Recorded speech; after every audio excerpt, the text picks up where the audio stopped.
Subhanallah walhamdulillah wala ilaha illallah.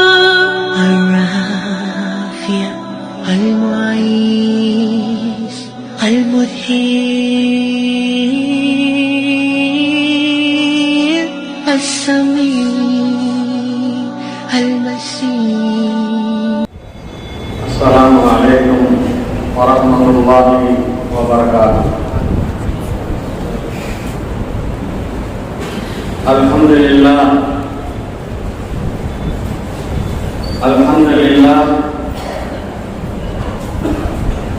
Alhamdulillahi Rabbil Alamin. Assalatu wassalamu ala ashrafil anbiya'i wal mursalin wa ala alihi wa ashabihi ajma'in. Amma ba'd. Faqad qala Rasulullah sallallahu alaihi wasallam, innamal a'malu binniyat wa innamal likulli ma nawa. Faman kanat hijratuhu ila Allahi wa rasulihi fa hijratuhu ila Allahi wa rasulihi. Faman kanat hijratuhu ila dunya yusibuha wa man kanat hijratuhu ila imra'atin yankihuha. Rawahul Bukhari.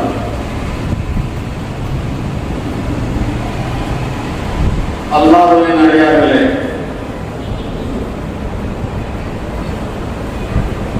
ஆலிம் பெருந்தகைகளே, மாணவ கண்மணிகளே, மரியாதைக்குரிய பெரியோர்களே, அன்பான இளைஞர்களே, பாசத்திற்குரிய தாய்மார்களே, புகாரி ஷரீஃபுடைய மஜ்லிஸ் இந்த அசரில் தொடங்கப்பட்டது. அல்லாஹ்வுடைய மாபெரும் நேமத்து. புனிதமான நாளிலிருந்து 23 ஆண்டு காலங்கள் என்ற வார்த்தைகளை கொண்டு தன்னுடைய அருமை தோழர்களை சஹாபாக்களாக ஆக்கினார்களோ, தன்னுடைய அருமை தோழர்களை ரலியல்லாஹு அன்ஹும் என்ற சான்றிதழை, ஷஹாதத்தை அல்லாஹ்விடமிருந்து பெற்றுத் தந்தார்களோ, அந்த வார்த்தைகளை நாம் படிக்க ஆரம்பித்திருக்கிறோம். தொடர்ந்து படிப்போம். அந்த வார்த்தையில் ஒரு பரக்கத்து இருக்கிறது. அது புனிதமான வார்த்தை, 100க்கு 100 உண்மையான வார்த்தை,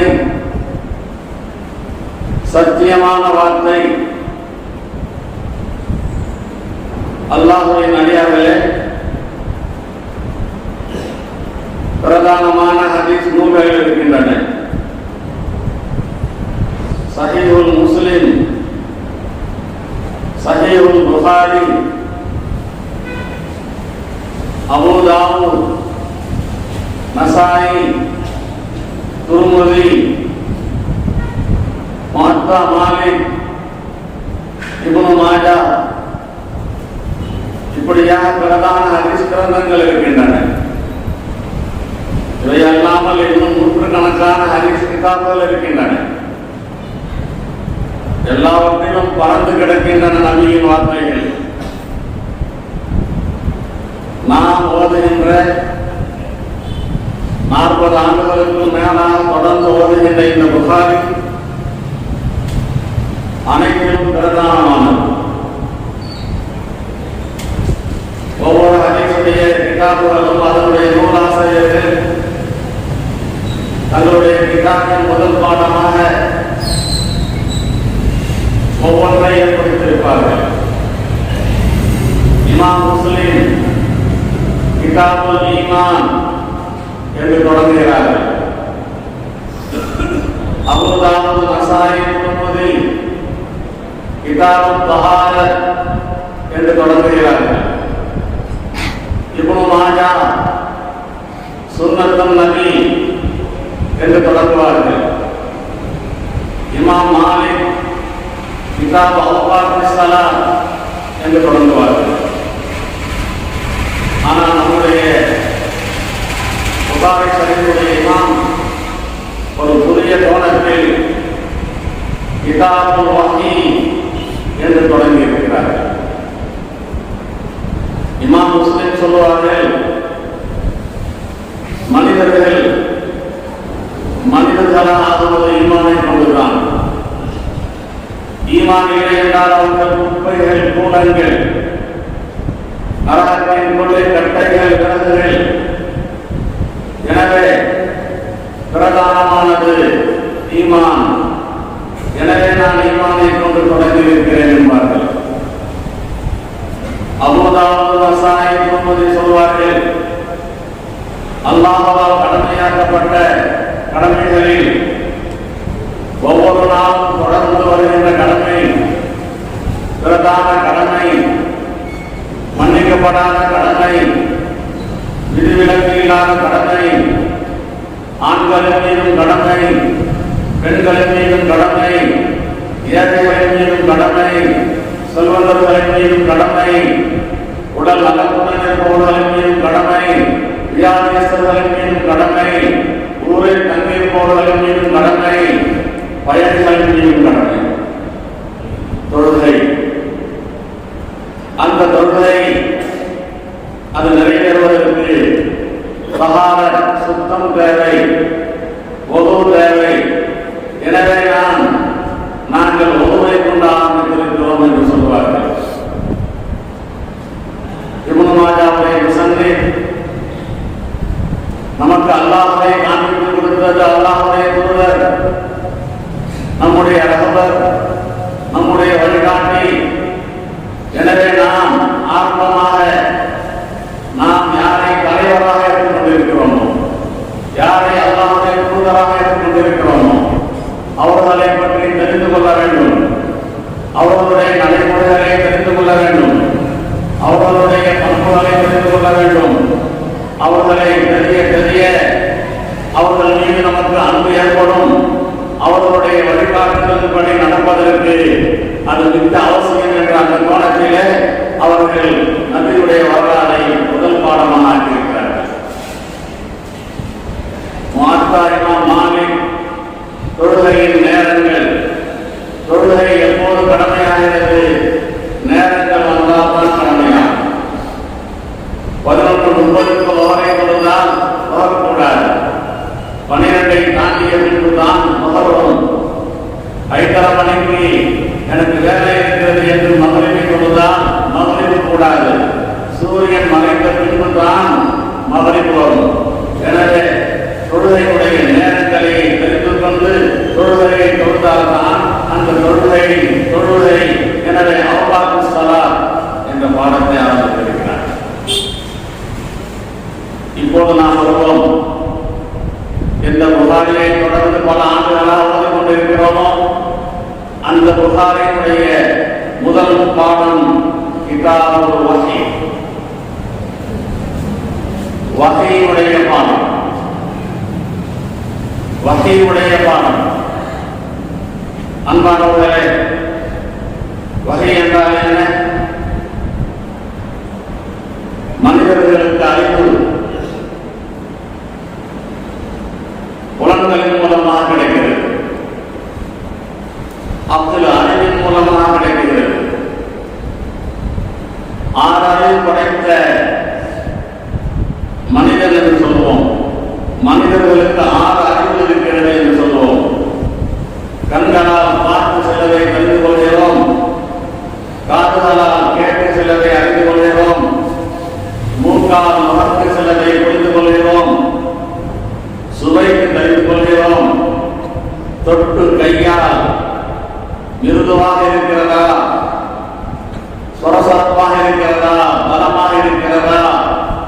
ஈரமாக இருக்கிறதா, காய்ந்து இருக்கிறதா என்பதையெல்லாம் தெரிந்து கொள்கிறோம். 5 புலன்களால் 5 விதமான அறிவுகள் கிடைக்கின்றன.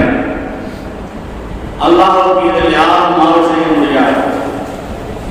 கேட்க வேண்டும் என்றால் காதைத்தான் பயன்படுத்த வேண்டும், பார்க்க வேண்டும் என்றால் கண்களைத்தான் பயன்படுத்த வேண்டும், பேச வேண்டும் என்றால் நாவைத்தான் பயன்படுத்த வேண்டும். அல்லாஹ்வை ஏற்றுக்கொண்டவர்களும் அது அப்படித்தான், ஏற்றுக்கொள்ளாதவர்களும் அப்படித்தான்.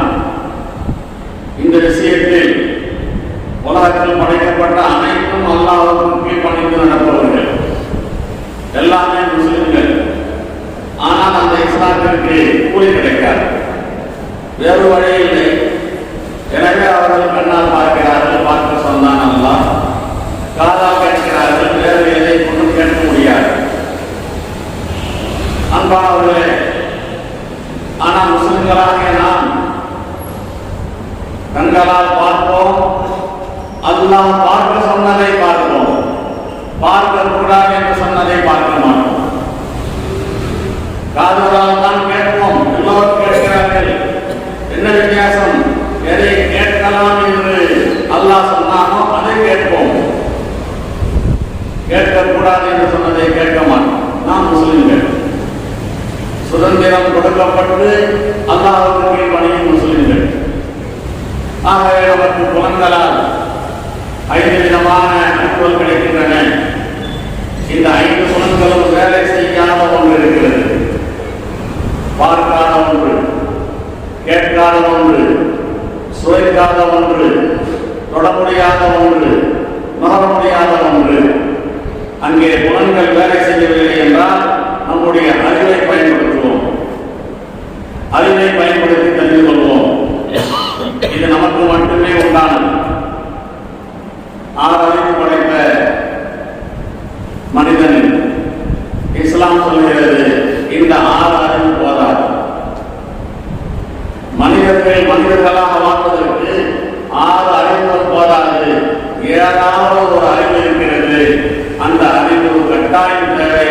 அந்த அறிவு தான் வஹீயுடைய அறிவு. இந்த வஹீயுடைய அறிவை கொண்டுதான் அல்லாஹ்வுடைய பொருத்தம் எதில் இருக்கிறது, அல்லாஹ்வுடைய கோபம் எதில் இருக்கிறது, அல்லாஹ் எதை ஆமாக்கி இருக்கிறான், எதை ஆமாக்கவில்லை என்பதை எல்லாம் தெரிந்து கொள்வது இந்த வகையை கொண்டுதான். இந்த வகை தான் நம்முடைய கையில் இருக்கின்ற குர்ஆன். வகை மதுபு நம்முடைய கையில் இருக்கின்ற ஹதீஸ் கிதாபுகள் வகை கைது மதுபு. இந்த வகையுடைய அந்த தொடர்பு இல்லாமல் எத்தனையோ அறிவாளிகள் அல்லாஹ்வை சிந்தித்து சிந்தித்து கடைசியில் இயலாமல் ஆகி எதையோ ஒரு படைக்கப்பட்ட பொருளை கடவுளாக ஆக்கிவிடுகின்றார்கள். அவர்களுடைய முயற்சி சரியானது, ஆனால் அந்த முயற்சிக்கு தன்னுடைய அறிவை மூலதனமாகிட்டதன் காரணமாக தமிழகத்திலே எத்தனையோ பெரிய மனிதர்கள் எல்லாம் இறைவனை அடைவதற்கு தனிமையில் இருந்து பாடுபட்டிருக்கிறார்கள். அவர்கள் கடைசியில் ஒளியை கடவுளாக ஆக்கிவிட்டார்கள். காரணம் என்ன? அங்கே அவர்களுக்கு வகை உதவவில்லை. அல்லாஹ் சொல்கிறான், நான் உங்களிலிருந்து ஒரு மனிதரை தேர்ந்தெடுத்து என்னுடைய தூதராக ஆக்கி நான் செய்து சொல்கிறேன், எதை செய்ய வேண்டும் என்று, எதை செய்யக்கூடாது என்று. அதை நீங்கள் செய்யுங்கள், அதை நீங்கள் செய்யாதீர்கள்.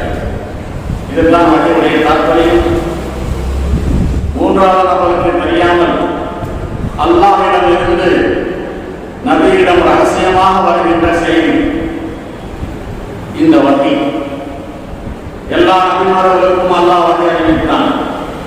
ஆதம் அலைஹிஸ்ஸலாம் முதல் வகை வராத நபியே இல்லை. அன்பானவர்களே, ஆனால் வகை என்பது சாதாரணமான ஒரு விஷயம் அல்ல. இன்னா சனுல்கி அலைக கௌலன் தகீலா, கனமான ஒரு பொருளை, சொல்லை உங்கள் மீது நாம் போட போகிறோம் என்று வகையை பற்றி சொல்கிறார்.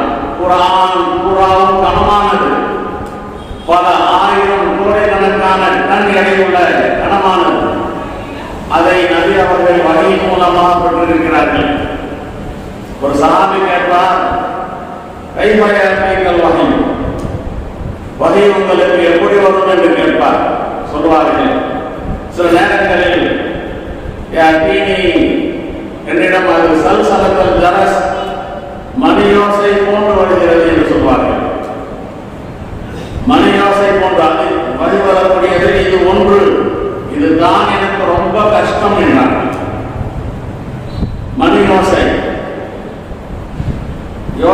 ஓசை தான் கேட்கும். நபி அவர்களுக்கு என்ன சொல்லப்படுகிறது என்று புரியும். அல்லாஹ்வுடைய அந்த பேச்சு மணி யோசையாக வருகிறது. அன்பானவர்களே, அல்லாஹ்வுக்கு கை இருக்கிறது நம்முடைய கையை போல அல்ல. அல்லாஹ்வுக்கு முகம் இருக்கிறது நம்முடைய முகத்தை போல அல்ல. அல்லாஹ் பேசுவதற்கு சவுண்ட் இருக்கிறது நம்முடைய சவுண்டை போல அல்ல. நமக்கு தெரிந்த சவுண்டை போல அல்ல. நாம் கூறுவதற்காக சொல்லப்படுகிறது. அதை போன்று அல்லாஹ்வுடைய பேச்சு சவுண்டாக வருகிறது, மணி யோசையாக வருகிறது. அன்பானவர்களே, மணி யோசை வந்து முடிந்த பின்பு நபியுடைய உள்ளத்திலே அந்த வார்த்தைகளாக பதிவாக ஆகும். அதற்கு பின்னால் நபியுடைய எப்படி நாம் பேசினால் அந்த ரெக்கார்டர்களிலே பதிவாகிறதோ அப்படி நபியுடைய வகைக்கு பின்னால் உடனே அது பதிவாக ஆகும். மறக்கவே மாட்டார்கள். அந்த வகை வரும்போது எவ்வளவு சிரமப்படுவார்கள் தெரியுமா நபி? அல்லாஹ் அக்பர். ஆயிஷா ரலியல்லாஹு அன்ஹா அம்மா சொல்கிறார்கள், கடுமையான குளிர்காலம், உடலெல்லாம் நடுங்கும். அந்த மாதிரி காலகட்டத்திலே நபி அவர்களுக்கு வகை வரும். வகை வருகின்ற நேரத்திலே நபியுடைய நெற்றியில் உயர்வை துளிகள் அப்படியே முத்துக்கள் போன்று அப்படியே கொண்டு கொண்டென்று கொண்டும். நாம் வேலை செய்யாத நாம் சில நேரங்களிலே வேலை செய்ய ஆரம்பிப்போம், பெருக்க ஆரம்பிப்போம், சாமான்களை கொடுக்க ஆரம்பிப்போம். அந்த நேரத்தில் நம்முடைய உடம்பிலே வியர்வை கொட்டும். காரணம் என்ன? நம்முடைய உடம்பிலே ஒரு விதமான உஷ்ணம் உண்டாகிவிட்டது. வெறுமனை உட்கார்ந்து கிடக்கும் போது இருந்த அந்த தூள் வேலை செய்யும் போது இருப்பதில்லை. வியர்வையை அல்லாஹ் ஏன் படைத்திருக்கிறான்? நம்முடைய உடம்பில் கூடுதலான சூடு இருந்தால் அந்த சூடை கூல் பண்ணுவதற்காகத்தான் வியர்வை வருகிறது. அந்த அடிப்படையில் வகை வரும்போது நபியுடைய அந்த உடல் எந்த அளவுக்கு உஷ்ணம் அடைந்திருக்கும். குளிர்காலத்திலே நபியுடைய நெற்றியிலே வியர்வை பூத்து அப்படியே கொட்டுகிறது என்று அம்மா ஆயிஷா சொல்கிறார். ஸைத் இப்னு சாபித் ரலியல்லாஹு அன்ஹு அவர்கள் வகை எழுத்தர். வகை வர வர நபி அவர்கள் ஓதுவார்கள், அவர்கள் எழுதி வைப்பார்கள். ஒரு நேரத்திலே ஒரு பயணத்திலே நபியுடைய தலை அவருடைய தொடையில் இருக்கிறது. படுத்து கிடக்கிறார்கள். வகை வந்துவிட்டது. ஸைத் சொல்கிறார், அந்த வகை வந்த அந்த நேரத்திலே நபியுடைய தலையினுடைய மடியில் இருந்தது. எனக்கு பயமாக இருக்கிறது. என்னுடைய தொடையை நொறுங்கி விடுமோ, எலும்புகள் நொறுங்கி விடுமோ, என்னால் கணம் தாங்க முடியவில்லை என்று ஸைத் இப்னு சாபித் சொல்கிறார். இவ்வளவு பெரிய அந்த கனமான அந்த வகையைத்தான் 23 ஆண்டு காலங்கள் குர்ஆனாக நமக்கு பெற்று தந்திருக்கிறார்கள். 6666 ஆயத்துகள் வகையின் மூலமாக 23 ஆண்டுகள் வந்திருக்கிறது என்றால் எந்த அளவுக்கு சிரமப்பட்டிருப்பார்கள் அணி வகை பெறுவதற்காக. வரலாறு புத்தகங்களிலே எழுதுவார்கள், ஆதம் அலைஹிஸ்ஸலாம் அவர்களுக்கு அல்லாஹ் ஜல்லஷானஹு வ தஆலா அவர் தான் முதல் மனிதர். அவருக்கு அவருடைய வாழ்நாளிலே 10 தடவை தான் அறிவித்தாங்க. நூஹ் அலைஹிஸ்ஸலாம் அவர்கள் நீண்ட நெடுங்காலம் வாழ்ந்தார்கள். 950 ஆண்டு காலம். அவர்களுக்கு 50 தடவை தான் வகை வந்திருக்கிறது. இப்ராஹிம் அலைஹிஸ்ஸலாம் அவர்களுக்கு 48 தடவை தான் வகை வந்திருக்கிறது. நம்முடைய நபிக்கு முன்னால் வந்த ஈசா அலைஹிஸ்ஸலாம் அவர்களுக்கு 10 தடவை தான் வகை வந்திருக்கிறது. ஏனென்றால் அவர்களுக்கெல்லாம் கொடுக்கப்பட்ட செய்திகள் ஏடுகளாக இறக்கப்பட்டன, புத்தகங்களாக இறக்கப்பட்டன. ஒரே தடவையில் அல்லாஹ் பேசுவது கொஞ்ச நேரம்தான். ஆனால் நம்முடைய நபி அவர்களுக்கு காலையில் வகை வரும், மாலையில் வகை வரும், தூங்கிக் கொண்டிருப்பார்கள் வகை வரும். ஒரு ஆயத், 2 ஆயத், 3 ஆயத், ஒரு சூறா, 2 சூறா. வரலாற்று ஆசிரியர்கள் சொல்கிறார்கள் 24,000 தடவை நபி அவர்களுக்கு வகை வந்தது.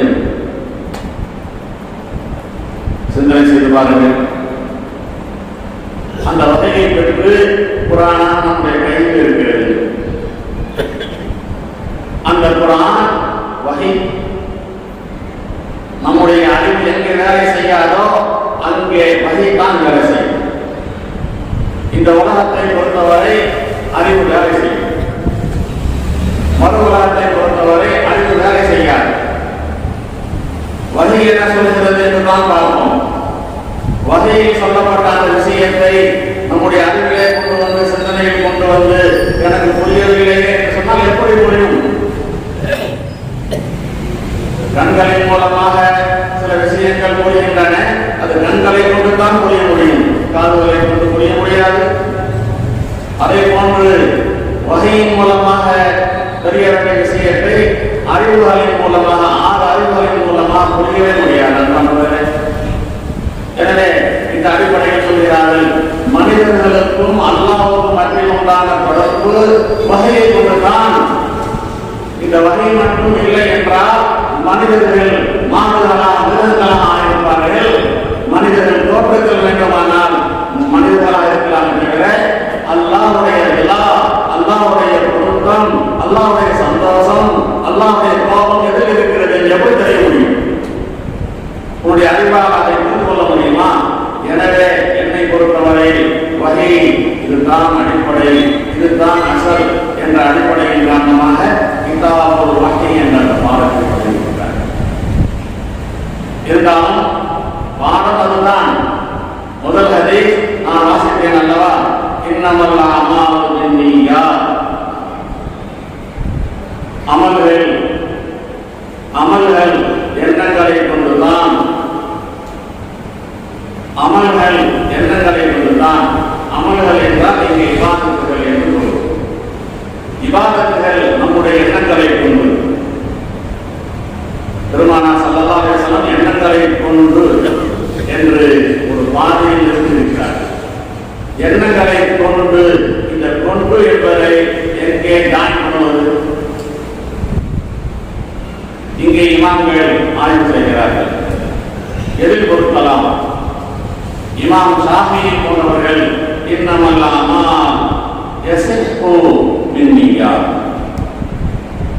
நம்முடைய இமாம் சொல்வார்கள் இன்னமல் அமால் யுஸாபு பின்னிய்யாத். இபாதத்துகள் நிய்யத்துகளை கொண்டு சரியாக அமையும். இபாதத்துகள் எண்ணங்களை கொண்டு கூலி கொடுக்கப்படும். நாம் அங்கிருக்கிறோம், நம்முடைய எண்ணங்களை சரி செய்து கொள்ள வேண்டும். எவ்வளவு சவாபு வேணுமோ அந்த அளவுக்கு எண்ணத்தை ஒழுங்குபடுத்தினால் தான் சவாபு கிடைக்கும். எண்ணங்கள் அல்லாஹ்வுக்காக இல்லாமல் அல்லாஹ்வுக்காக இருந்தால் அது கிடைக்கும். புகழ் வேண்டுமா புகழ் கிடைக்கும், பாராட்டு வேண்டுமா பாராட்டு கிடைக்கும், மதிப்பு வேண்டுமா மதிப்பு கிடைக்கும். இன்னுமல்லாமல் அல்லாஹ்வுடைய பொருத்தம் வேண்டுமா பொருத்தம் வேண்டும் என்றால் அல்லாஹ்வுக்காக என்ற அந்த நியத்தை உண்டாக்க வேண்டும். நாம் புகாரி சொல்கிறார்கள், நான் இந்த கிதாபை வேறு எந்த நோக்கத்திற்காகவும் எழுதவில்லை, மாறாக அல்லாஹ்வுடைய தூதர் ஹபீப் முஹம்மது ஸல்லல்லாஹு அலைஹி வஸல்லம் அவர்களுடைய அந்த வார்த்தைகள் முஸ்லிம்களிடத்திலே பரப்பப்பட வேண்டும், பரப்பப்பட வேண்டும், அவர்களுக்கு தெரிவிக்கப்பட வேண்டும் என்று ஒரே நோக்கத்திற்காக எழுதியிருக்கிறேன் என்பதை பறைசாற்றுவதற்காகத்தான் இன்னமல் அமால் பின்னிய்யாத். நாம் கூட நம்முடைய அமல்களை எந்த அமலை செய்தாலும் நான் ஏன் செய்கிறேன் என்ற ஒரு கேள்வி எழுப்பி மனித இயற்கையின் பிரகாரம் பல ஜவாபுகள் வரலாம். உடனே இல்லை இல்லை நான் சொல்லி அல்லாஹ்வுக்காக செய்கிறேன், அல்லாஹ்வுடைய பொருத்தத்திற்காக செய்கிறேன், அல்லாஹ்வுக்கு கீழ்ப்பணிந்து செய்கிறேன், அல்லாஹ்வுடைய பொருத்தத்திற்கு கீழ்ப்பணிந்து செய்கிறேன் என்ற அந்த எண்ணத்தை உண்டாக்கிக் கொள்ள வேண்டும். அல்லாஹ் ஜல்லஷானஹு வ தஆலா புகாரி ஷரீஃபுடைய முதல் நாளில் ஒரு சில வார்த்தைகள் உங்களிடத்தில் பேசுவதற்கு எனக்கு தௌஃபீக் செய்திருக்கிறான். அந்த அல்லாஹ்வுக்கே எல்லா புகழும். அல்லாஹ் உங்களையும் என்னையும் அல்லாஹ்வுக்கு பிரியமான அடியார்களாக ஆக்கியிருப்பானாக. அல்ஹம்துலில்லாஹி ரப்பில் ஆலமீன். அல்லாஹும்ம ஸல்லி அலா ஸய்யிதினா முஹம்மதின் வ அலா ஆலி ஸய்யிதினா முஹம்மதின் வ பாரிக் வ ஸல்லிம் அலைஹி. லா இலாஹா இல்லல்லாஹுல் அலீமுல் ஹலீம். லா இலாஹா இல்லல்லாஹு ரப்புல் அர்ஷில் அலீம். லா இலாஹா இல்லல்லாஹு ரப்புஸ் ஸமாவாதி வ ரப்புல் அர்ض். லா இலாஹா இல்லல்லாஹு ரப்புல் அர்ஷில் கரீம். லா இலாஹா இல்லல்லாஹுல் ஹலீமுல் கரீம். சுப்ஹானல்லாஹி ரப்பில் அர்ஷில் அலீம். வல்ஹம்துலில்லாஹி ரப்பில் ஆலமீன். நஸ்அலுக மூஜிபாத்தி ரஹ்மத்திக் வ அஸாயிர மக்ஃபிரத்திக் வல் கனீமத மின் குல்லி பிர் வஸ்ஸலாமத மின் குல்லி இஸ்ம். லா ததஅ லனா ذنبا إلا غفرته ولا هما إلا فرجته ولا دينا إلا أديته ولا مريضا إلا شفيته ولا مجاهدا إلا نصرته ولا جاهلا إلا علمته ولا حاجة هي لك رضا إلا قضيتها يا أرحم الراحمين. ربنا آتنا في الدنيا حسنة وفي الآخرة حسنة وقنا عذاب النار. وصلى الله تعالى وسلم على خير خلقه سيدنا ومولانا محمد وعلى آله وأصحابه أجمعين والحمد لله رب العالمين. صلى الله على محمد صلى الله عليه وسلم. صلى الله